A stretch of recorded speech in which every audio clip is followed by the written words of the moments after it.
think I've come up with an idea. So I did find a duckbill. I'm not sure what a duckbill is. That's one of these here. I call it a duckbill because it's like there, and if you get that little squeeze, you'll see that open up.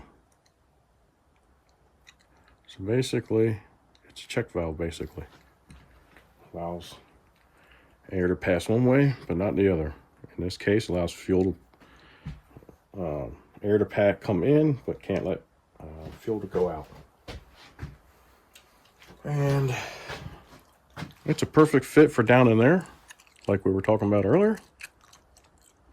So I'm going to drop that down in there. I'm going to seat it in. My screwdriver. Seat it down in there.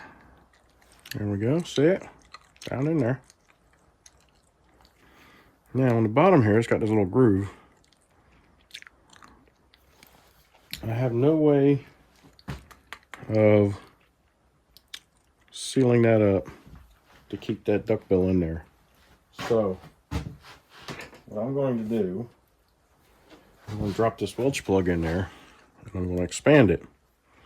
The problem is that's going to be down below this groove here, which means then it won't be able to vent one way or the other. So then what I'm going to do, I'm going to drill a small hole in the center of that Welch plug after I seated it down in there. And that should take care of it.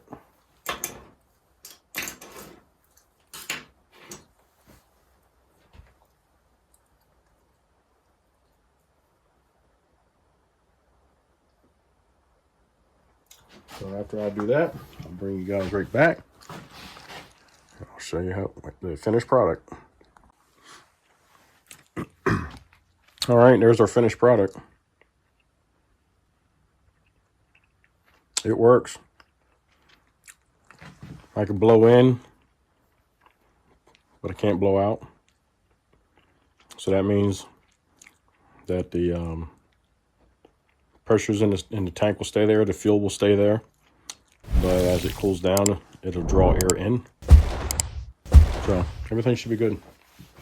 And all that was that duckbill, and I tried that duckbill and the Welch plug first. Ended up pushing the duckbill in further, trying to expand the Welch plug. So then I found in my little pieces of carb kits that I have, I had found a rubber washer with a hole right in the middle of it, and I dropped that in there. That was a perfect fit. And then I put the Welch plug on top of that, expanded it, tested it. We're good to go. I was really looking to see if I had one of these cups. It's the same exact style cup that you would use for a freeze plug, right? I was hoping I'd have one of those that would fit in that hole. That way I could shove that in there and it'll be able to breathe through the bottom there, and I wouldn't have to drill a hole in the center. But I didn't. This works and shouldn't have no issues.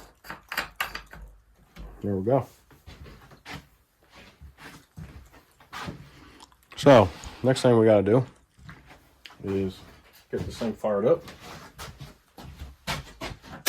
get it tuned. We know it's running fat by the way it was running earlier,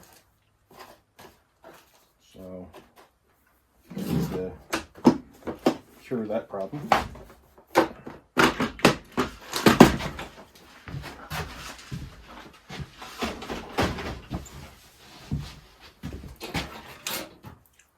Let's see here. I should be able to use that screwdriver right there.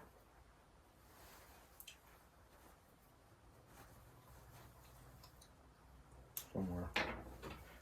Oop. Forgot to put my cork gasket back on.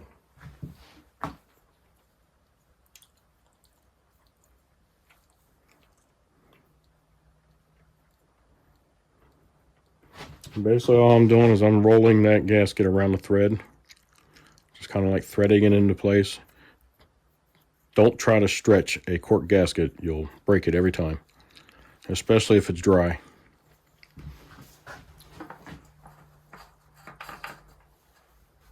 There we go.